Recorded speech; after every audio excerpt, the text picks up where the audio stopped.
और जिस दिन यहाँ हवाई जहाज उड़ा ही 1-2 हफ्ते 1-2 महीने, उसमें केवल भारतीय जनता पार्टी के विधायक, सांसद, जिला अध्यक्ष, न कभी किसान का बेटा बैठा है, न कोई हवाई चप्पल वाला बैठा है। कागज में सपने दिखाते हैं।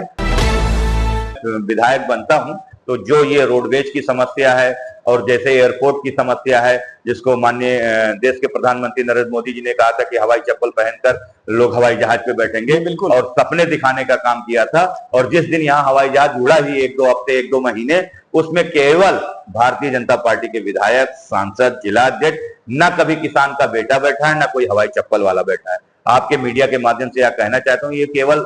कागज में सपने दिखाते हैं, और जो सपने जो हकीकत भी होते हैं वो केवल उनके सांसद और विधायक और उनके पार्टी के लोगों के लिए होते हैं। ना कोई किसान बैठता है, ना कोई नौजवान बैठता है, ना कोई व्यापारी बैठता है, और ना कोई हवाई चप्पल वाला बैठता है। तो इन सब योजनाओं को जो बंद पड़े हुए हैं, जो कागजों पे चल रहे हैं, उन सब योजनाओं को मैं फिर से चालू कराने का काम करूंगा। ये आपके मीडिया के माध्यम से मैं अपने श्रावस्ती की जनता और उत्तर प्रदेश की जनता से कहना चाहता हूं कि मेरी इस बातों को नोट कर लें। अगर यदि मैं विधायक इस 2027 में बनता हूं तो इन सब सपनों का साकार मैं जरूर पूरा करूंगा, और वाकई में हवाई चप्पल पहनने वाला व्यक्ति हवाई जहाज पे बैठेगा। ये मेरा वादा है इस श्रावस्ती की जनता को। इस पर आप क्या कहेंगे कि हाँ, बजट कम मिल रहा है या फिर काम धीमा हो रहा है? नहीं, बजट देखिए, बजट जो हमारा 15वां वित्त होता है वो सरकार, तो क्या बार बार विपक्ष को घेर रहे हैं? विपक्ष को इसलिए घेर रहा हूं कि विपक्ष जो अपना स्वयं काम करा रही है, जो यहाँ के जनप्रतिनिधि हैं, जो यहाँ के विधायक, सांसद हैं, जो अपना वो रोना रो रहे, जो ये बता रहे हैं कि मैं, जैसे उन्होंने ही बताया जब परिवहन मंत्री आए कि कल रोडवेज चालू हो जाएगा। 2 बार हमारे यहाँ श्रावस्ती में परिवहन मंत्री भी आ चुके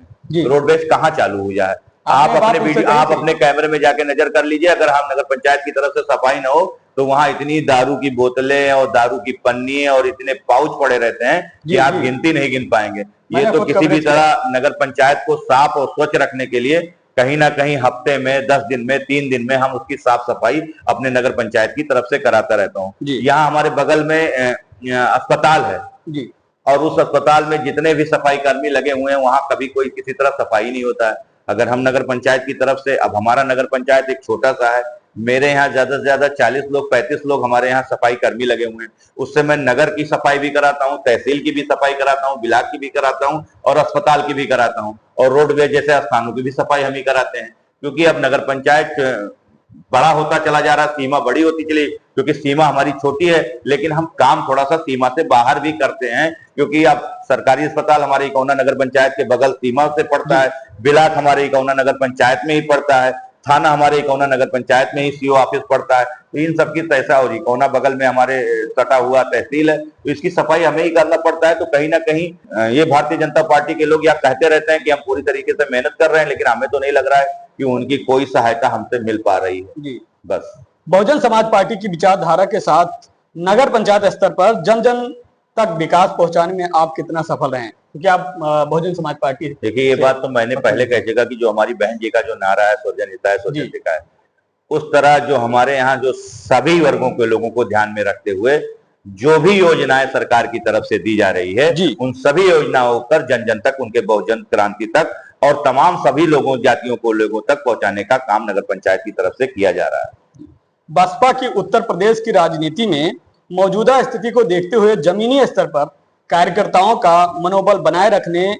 आपके लिए कितना चुनौतीपूर्ण रहा है? देखिए, जो बसपा के जो कैडर्स के वोट है, जहाँ तक मेरा मानना है, क्योंकि मेरे वालिद साहब बहुत दिन तक बसपा में 20-22 साल काम किए, बात करेंगे। बीच में थोड़ा सा मैं युवा था तो मुझे लगा कि बेहतर समाजवादी पार्टी है, बेहतर कांग्रेस है, तो मैं उन पार्टियों में गया और घूमा। लेकिन मैंने देखा कि भारतीय जैसे सांप्रदायिक ताकत को अगर कोई हटा सकता है तो वो बहुजन समाज पार्टी है। इसलिए मैं निर्णय लेते हुए 1 अगस्त को 2025 को, आज मुझे शायद हो सकता है 1 साल 1 दिन हो गए हैं, मैंने बहुजन समाज पार्टी को बहन जी का आशीर्वाद लेते हुए पार्टी में ज्वाइनिंग कर लिया। बिल्कुल, उत्तर प्रदेश में भाजपा की सरकार है और आप बसपा से आते हैं, क्या विपक्षी दल के प्रतिनिधि होने के नाते नगर पंचायत को शासन से बजट या फंड मिलने में कोई भेदभाव या दिक्कत महसूस कर रहे हैं? देखिए, होती है ऐसा? इस चीज का तो मैं आरोप अपने नगर पंचायत इकौना में नहीं लगाऊंगा, क्योंकि शासन द्वारा जितने भी यहाँ से पत्र भेजे गए, जिस संबंधित पे भेजे गए, उसमें सरकार द्वारा हमारे इकौना नगर पंचायत को ज्यादा से ज्यादा बजट दिया गया है। तो इस पे तो मैं आरोप नहीं लगाऊंगा क्योंकि मैं मुस्लिम समाज का हूं, लेकिन मेरे नगर पंचायत इकौना में ज्यादा से ज्यादा बजट सरकार और सरकार में नगर विकास के मंत्री ने, जिनको मैं धन्यवाद देना चाहता हूं, लगातार हमारे यहाँ विकास के लिए, पैसों के लिए लगातार बारिश कर रहे हैं। इसके लिए सरकार और सरकार के मंत्री जो नगर विकास के, उनको आपके चैनल के मीडिया के माध्यम से मैं आपको धन्यवाद देना चाहता हूं। आपने बसपा को क्यों चुना? आप भविष्य में क्या एमआईएम या समाजवादी पार्टी ज्वाइन करेंगे? देखिए, हमने बसपा को इसलिए चुना, भारतीय जनता पार्टी जैसे सांप्रदायिक ताकत जो जातिवाद और हिंदू मुसलमान की बात करती है, धन विशेष पे बात करती है, ऐसे पार्टी को अगर कोई हरा सकता है तो वो बहुजन समाज पार्टी हरा सकती है। और बहुजन समाज पार्टी इसलिए ज्वाइन किया कि बहुजन समाज पार्टी भारतीय जनता पार्टी जो सांप्रदायिक ताकतों को अगर हराएगी तो समाज के लोगों को, मेरे समाज के लोगों को, किसानों को, नौजवानों को, यहाँ के बेरोजगारों को, सभी का फायदा होगा। और रही बात समाजवादी पार्टी की, एमआईएम पार्टी, तो सबकी अपनी अपनी विचारधारा होती है। लोगों को लग रहा है, मैं तो अपने समाज के, मुस्लिम के कौम के लोगों से यह कहना चाहता हूं कि आपने भर भर के 99% वोट समाजवादी पार्टी को दिया है, लेकिन समाजवादी पार्टी ने भारतीय जनता पार्टी को पराजित नहीं कर पाई। एक बार अगर आपको यह लग रहा है, पूरे मेरे इस जनपद श्रावस्ती में और पूरे प्रदेश में, जहां तक इस मीडिया के माध्यम से हमारे कौम तक अगर आवाज पहुंच रही है, तो मैं उनसे कहूंगा कि एक बार पुनः फिर से बहुजन समाज पार्टी पे आप विश्वास करके देखिए और बहुजन समाज की पार्टी ही भारतीय जनता पार्टी को पराजित कर सकती है। और फिर से सर्वजन हिताय और सर्वजन हिताय सुखाय की बात होगी, लाइन ऑर्डर मेंटेन रहेगा, सारी चीज की व्यवस्थाएं मिलेगी, फिर से मस्जिद, मदरसे, हिंदू, मुसलमान, नौजवान सारे लोग सुरक्षित रहेंगे, शासन पूरी तरीके से टाइट रहेगी। ये पूरा प्रदेश और पूरा देश जानता है। फिर आगे जब आएगा 24 का लोकसभा, जब 29 का लोकसभा चुनाव आएगा, अगर आपको लगेगा कि हम मुस्लिम और दलित एकजुट होकर भारतीय जनता पार्टी को पराजित किए हैं, तो आज उत्तर प्रदेश में 5वीं बार बहन जी को मुख्यमंत्री बनाया जाएगा और आने वाले समय में 29 में बहन जी को इस देश का प्रधानमंत्री बनाया जाएगा। लेकिन अपने कौम के लोगों से यह कहना चाहता हूं कि एक बार विश्वास करके फिर से पुनः बहुजन समाज पार्टी के साथ मेरा समाज, मुस्लिम समाज अगर जुड़ जाए, तो कहीं यहां से लेकर और लखनऊ तक आपकी कोई गाड़ी रुक नहीं सकती है। सीधा सीधा आपका कैंडिडेट, चाहे मुस्लिम हो, ब्राह्मण हो, ठाकुर हो, कोई भी जात का, दलित समाज का हो, सबके सब विधायक बन के जाएंगे और 403 में से 340 सीट बहुजन समाज पार्टी जीत के जाएगी, ये मेरा दावा। क्या सीख मिली पिताजी से राजनीति के माहौल में? देखिए, हर दौर बदलता रहता है जी।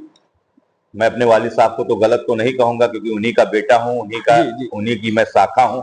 लेकिन इतना वालिद साहब के लिए इतना जरूर कहूंगा कि सबकी अलग अलग राजनीति रहती है। मेरी अलग राजनीति है, उनकी एक अलग राजनीति थी। भले वो बहुजन समाज पार्टी में करते थे, मैं भी बहुजन समाज पार्टी में आ गया हूं, लेकिन अब मैं शिक्षित हूं तो शिक्षा के हिसाब से राजनीति करता हूं। पहले दूसरे हिसाब से राजनीति चलती थी, अब दूसरे हिसाब से राजनीति चलती है। मैं एक युवा हूं, मेरे वालिद साहब भी कभी किसी जमाने में युवा रहे होंगे, तो मैं ये कहना चाहता हूं उनसे बहुत कुछ सीख मिला है और उनकी सीख के वजह से मैं अपने वालिद साहब को बहुत बहुत धन्यवाद देना चाहता हूं कि आज उनका मैं सबसे छोटा बेटा हूं और मुझे कई सीढ़ियां मैं चढ़ चुका हूं राजनीति पे। कई बार मैं पार्टी का जिला अध्यक्ष रहा और जनप्रतिनिधि मैं रहा, मेरी पत्नी रही, वालिद साहब की वजह से मेरा भाई भी जनप्रतिनिधि रहा। तो वालिद साहब को आपके मीडिया के माध्यम से अगर उन तक मेरी बात पहुंची है तो मैं अपने वालिद साहब का बहुत बहुत तहे दिल से शुक्रिया अदा करता हूं और उन्हीं का शाखा हूं, उन्हीं के नाम को लेकर मैं इस जनपद श्रावस्ती और मोहल्ला पटेल नगर ही नहीं, पूरे प्रदेश और देश और दुनिया के बाहर भी मैं अपने वालिद साहब का नाम रोशन करने का काम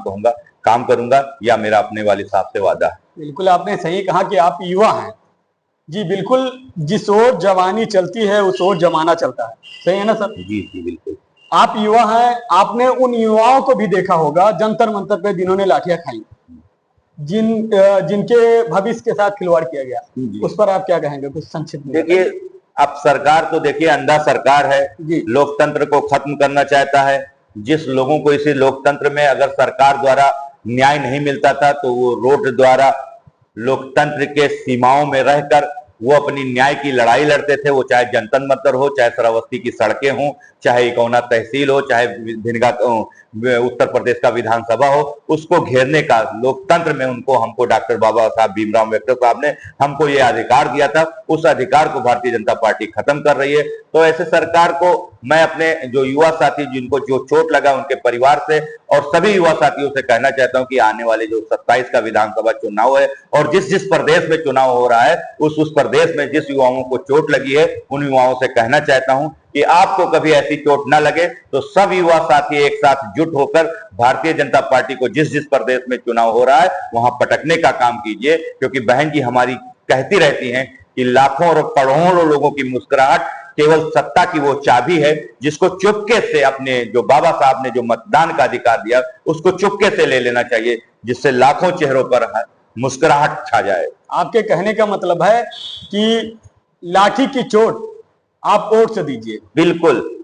बिल्कुल, लाठी की चोट वोट से देंगे और यही अपने लाखों और करोड़ों युवाओं की यही मुस्कुराहट है जो बहन जी कहती हैं, जिसको बाबा साहब ने आपको अधिकार दिया वो वोट से चुपके से देकर वो सत्ता की चाबी ले लीजिए। ये जो भारतीय जनता पार्टी में जो संप्रदाय के लोग बैठेंगे अपने आप सब खत्म हो जाएंगे, आधे खत्म हो जाएंगे, आधे जेल के रास्ते में। ये लगता है कि ईवीएम हटा के बैलेट पेपर से चुनाव होना चाहिए?